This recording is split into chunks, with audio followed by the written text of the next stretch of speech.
Patrick is disappointed. The guy's got more heart, more will. Loves the Ryder Cup as much as anyone I know, and you know, we put him in a position tomorrow where I feel like he's a very important player. You know, if we get off to a fast start tomorrow, these matches will come down there right to that. You know, if you look at history, it'll come down into those matches, and got a guy in there that I really trust and I believe in. Okay, we go to number 2, Karen. Jim, you're such good friends with Phil. What was that conversation like, telling him he was sitting both sessions? 4 years ago when that happened, it didn't end too well for the captain. I'm just wondering what your reasoning was, how he took it, and also what you think of him playing Molinari tomorrow. Phil is, as you mentioned, a really good friend. Also in a position where we talked earlier this week about his play and how he was playing and his opportunities for play this week. He fully understood the role that he had today. Gave me a pat on the back and put his arm around me going up following the Spieth-Thomas match this morning. And, you know, we had a great conversation. Said he would be ready tomorrow, and I put him in a position where I hope that our guys get off to a fast start and put him in that position. Okay, we'll go to number 4. Just speak a little more about the play of Justin and Jordan. They have half your points right now, and I think it's obviously their play that at least gives you a chance. Yeah, I'm sure they're ready to kick their feet up a little bit, maybe get a little rest and recovery. But you know, those guys went out for 4 matches, won 3 of them. Had some really hard-fought, tough matches. I've been in that position they were in this morning where you're the last match out on the golf course. The tide has turned. We lost 4-0 last night. They went out in the morning and the first 3 matches. You know, towards the end of that day, we're down and looked like they were going to lose, and they were on an island a little bit, and you know, they gutted it out and got it done. And that was a big point for us, to be honest with you. It was a huge point for us. You can't go 4-0, 4-0 back-to-back and expect to recover. So it was a nice spark for us. It was good for our team to see, and then they got one of the 2 points in the afternoon as well. So love their feistiness. They play very, very well together. They understand each other's games. Sometimes I'm not exactly sure what they're talking about. The language is a little different that they have. It's like mental telepathy or something, but worked out really good. It was fun to listen to. I'm starting to pick on some gibberish. I just wanted to follow up. What do you think of Jordan's little polter pound to the chest there at the end? Maybe send a message or just having fun or whatever it was. It was a good gesture. Well, I don't know. I guess the last time I saw that on a Saturday with 4 points down, it worked out pretty good for the other team. So hopefully it sparks us tomorrow. Okay, we'll go to number 3. Yeah, Jim, you talked about these pairings were about messaging. Can you talk about what you remember? You wanted to send a message to your players, you said, in the pairings. Oh, no. I wanted to talk to the players before. I just wanted to talk to the players. I wanted to give them an idea. We're going to make the pairings, and that takes about an hour. We had about an hour to do so. Thomas got here to the press room, and so I knew those guys are going to get home back to the course an hour and a half before I do. I just wanted to talk to the players, give them some thoughts on the day, and give them some things to think about before I get back to the team room. So the messaging was just to talk to them, to get a feel for the room, give them my feelings on the day and my feelings on tomorrow, and what the vice captains and I would be doing in the pairings, and then I kind of cut them loose. The pairings weren't made for any messaging or to send a message to them. The pairings were made to try to get us in a position where we'd have an opportunity tomorrow. Okay. If I could just, yeah. My original question was going to be about 1999. You were on that team. Can you remember much about Ben and what he said, and are you channeling any of that tonight? I remember every damn word of it. We had to talk about it. I'm going to go to number 2. Did I answer your question, Alex? Thank you. I remember every damn word of it. That sounds like a Tiger answer. I just repeated myself. There you go. Hi, Jim. Over here. Just the way some of the Europeans who know this course so well have performed so well over the last 2 days particularly, is this a message for you guys that you can't really turn up with half your team not knowing a course like this and expect to catch up over just a few days' practice? Well, I was actually excited that I had 6 of the 12 guys come over. I had the week that we had our practice was during John Deere. I had Bryson DeChambeau as a defending champ. I had Zach Johnson and a few guys playing over there. I had some guys playing the Scottish Open. It was Ricky Fowler. It was Matt Kuchar at the time that was in pretty good position. I'm trying to think of more. Phil Mickelson. Kids came here, but he wasn't in the Scottish. I'm saying the guys that I had that were, while we were playing our practice rounds, I had guys playing other golf tournaments. I thought getting 6 of the 12 guys over here that actually made my team. We had more guys come for practice that ended up not being on the U.S. team. And I'm very appreciative of that. So I felt like we did a good job getting folks over here. One of the things that Europe, and I've been saying it all week, I know you've been listening, one of the things that I think Ryder Cup Europe does so well is they hold this event on a venue that their team knows very well. They've played the French Open here. They love this golf course. When I was named Ryder Cup captain, I can't tell you how many European players said, you're going to love this course. And they were correct. I think it's a fabulous golf course. I think it's a great venue for the event. I think it's a great test. I also think their players know it very well and are very prepared for it. And, a world-class player, I mean, we go play major championships all the time where we haven't seen the golf course before. And we prepare, and you see guys, I won a major championship, the U.S. Open. I'd never seen that golf course before. You should be able to prepare and get ready, but that little local course knowledge helps. But I'm not going to this point, right? Saturday night, we've played 16 matches. We've been outplayed. I don't think there's a guy in my team room that would argue with me. Right now, they've played better golf, and we have to be able to do just that tomorrow. We have to go out there and start out hot, put a little pressure on them, and we have to be the better team tomorrow. There's no other bones about it. Okay, number 1 on the right here. Jim, you were saying you remember Brookline clearly, but could you get almost as much out of revisiting the memories of Medina and when that seed of doubt started to creep in for you guys at the time? And how do you plan that? It sure sucked being on the other side. I will say that. That was one of the worst days of my career. I remember it probably even better, to be honest with you. And the feeling of the momentum switching, the feeling of hearing the European crowd and knowing, looking up at the board and seeing blue it's a tough feeling to stomach. It reminded me very much of '99, and unfortunately I lost the 17th and 18th hole to Sergio, and my match was one of the key ones, so I remember it very well. It's probably in a list of my top 3, worst nightmares in golf. So I remember it very, very vividly and very clearly, and I learned a lot from that experience as well. Absolutely. Just as much from 2012 as I did in 99. Does that make it all the more important to get that early start to plant that seed of doubt? Is it scary how quickly things can just go the wrong way?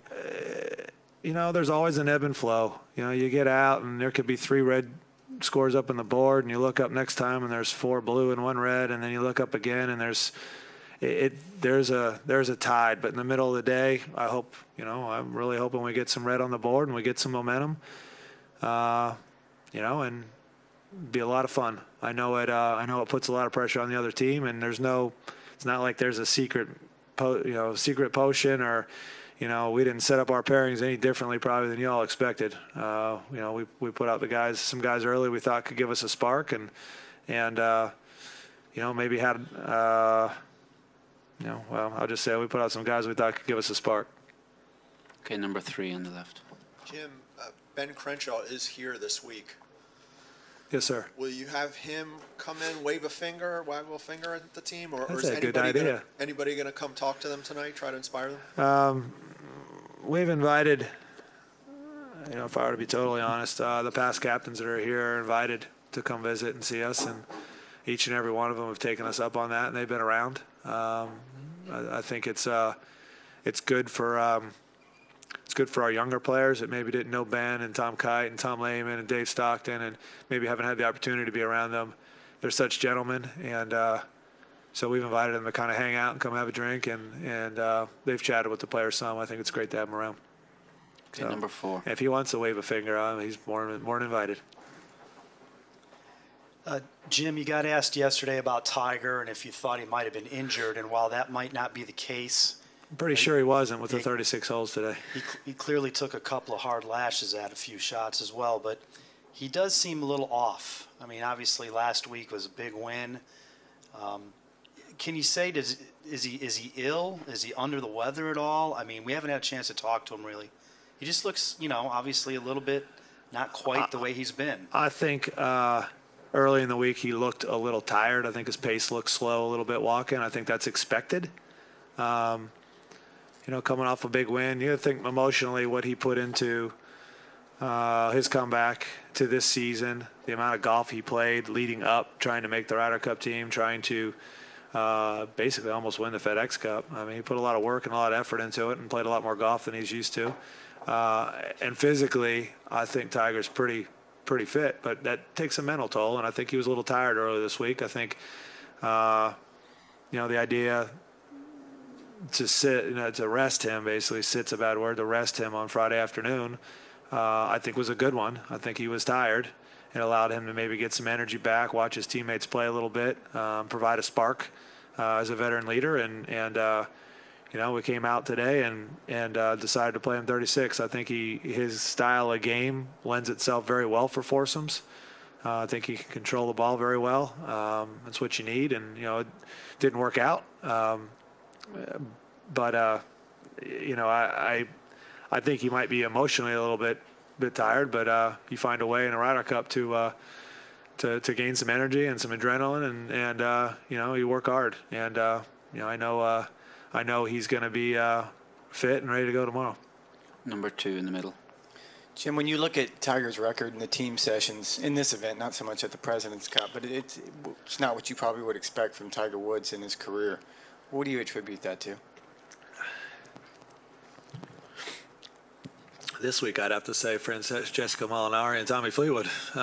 Those guys played incredible golf. The scores that they shot in both formats were very impressive. And I think I heard that in one of Tiger's interviews, he said he felt like he played some pretty good golf. And it wasn't good enough. And I think it's because of those two gentlemen, to be honest with you. Okay, number 1 down the back. So in the past, I honestly, I'd have to think about that for a little while. I think, it's been a while since we've seen Tiger on one of these teams and healthy enough. But this week, I would have to say it's due to the play of the folks he played against. Jim, in general, do you think that pick rookies to go outside U.S., it's a good idea besides how good they are playing championship golf? I'm sorry, I'm not sure I understand. It was about rookies on our team? Yep. And in general, I mean. Rookies in general at the Ryder Cup? In general, to go outside the U.S. in the Ryder Cup team. I'm sorry. I'm not sure. I'm not playing here. Is it important for rookies if they've played outside the U.S.? If it is a good idea to pick rookies, yep, to go outside the U.S. to play in the Ryder Cup team. Oh, I see what you're saying. Okay, sorry. So we picked 2 rookies as captain's picks. And do I think that's a good idea to bring them to Europe at an away match for the Ryder Cup? Is that the question? Yeah. I feel like we had 2 guys that were in extremely good form. Bryson won down the stretch. Bryson was really close to qualifying for the team on points itself, and then basically won 2 of the last 3 events before we made our picks. I mean, he was the hot player at the time and a guy that was playing some good golf. It was hard. It would have been impossible not to take him. And Tony Finau was the guy that was playing the next best. He finished 2nd, 4th, and 8th in 3 events. Honestly, it was hard not taking Tony the first week, if that makes sense. And I felt bad saving him for the second week. I think what you'll see in this event is everyone responds to it differently. It's a partner event. You try to get some veteran players around the rookies. You try to give them an idea of what it's going to be like. Here it's interesting. We showed up on Tuesday and the stands were empty. I mean, actually there was barely a crowd on Tuesday, so it was hard. You were telling the rookies about how loud it's going to be and how exciting it's going to be, and we showed up and there was nobody in the stands, and it was the most quiet Ryder Cup I've ever seen on a Tuesday in my 11 Ryder Cups. And I just kept saying, just wait. And, Wednesday or Thursday, I had them walk down the path to the first tee, and I said, this entire stadium is going to be full, and they're going to be chanting songs and singing, and, they were booing and they were having a great time. It was an awesome atmosphere. And I think I wanted the guys to imagine that. And I think Tony loved it. I mean, I think Bryson loved it. Tony was the first guy to hit a shot for us, and he loved that atmosphere. And Bryson was out on the tee, and I told Bryson while I was there, I said, there's a good thing and a bad thing. You came out here to watch his first match. And he kind of looked at me funny. And he goes, well, what's the good thing? And I said, look at this atmosphere. Does it get any better than this? And he said, absolutely not, Captain. He goes, what's the bad thing? I said, you came out here to watch this, and now you're chomping at the bit, and you can't wait to get out there either later today or tomorrow. And he started laughing. He goes, you're right. I can't wait. So you never know how those guys are going to respond. It's hard to call Justin Thomas a rookie. It's hard to call Tommy Fleetwood a rookie. And those guys played spectacular golf. You never know how they're going to respond and how they're going to play. But I felt I have a lot of confidence in both Tony and Bryson, and I love them as picks, and I would do it all over again. Okay, we're going to finish with number 3, Karen. Jim, just to clarify 2 things on Phil. Midway through the morning sessions, he was on the range hitting. At that point, did he think he might be playing this afternoon? At what point did you let him know he was not? He was practicing. He wanted to be ready.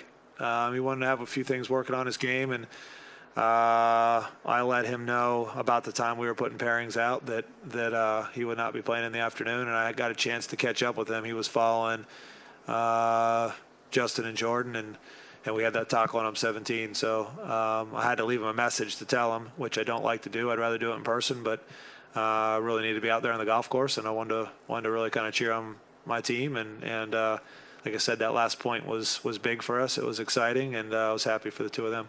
And then you said he had accepted whatever role he would Absolutely. have. Do you think he thought at the beginning of the week he would play 2 times this Ryder Cup? I doubt it. That's not the Phil Mickelson I know. I mean, he's got a lot of confidence in himself. He's a Hall of Famer, and he's added so much to these teams in the past. And this week, I probably didn't envision him playing 2 matches, to be honest with you. I envisioned more, but that's the way it worked out. It's the way we thought we had to go. And you get a guy like him in the team room, he adds so much more than his play, if that makes sense. He's the most, probably, correct me if I'm wrong, he's played more Ryder Cup matches than anyone in Ryder Cup history, right? So the most experienced Ryder Cup player of all time. You've got him in your team room. He's funny, he's sarcastic, he's witty, likes to poke fun at people.